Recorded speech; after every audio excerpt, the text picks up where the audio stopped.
இப்பொழுது ஐயா அவர்கள் அணிச்சலை வெட்டுமாறு அன்போடு தெரிந்து கொள்கிறோம். ஐயா அவர்களுக்கு ஒரு பலத்த கரகோஷத்தோடு பெருமாள் வாழ்வதனை நாம் வணங்குவோம்.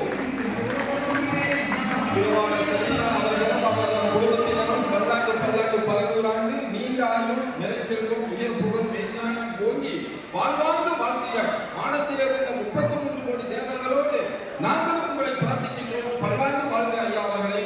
இப்பொழுது ஐயா அவர்களுக்கு அம்மையார் அவர்கள் அணிச்சலை ஊட்டுவார்கள். இருவரும் சந்தோஷமாக ஆரோக்கியமாக தொழில் திருப்தியோடு பல்லாண்டு வாழ்ந்து சமுதாயத்திற்கு சேவை செய்ய வேண்டும்.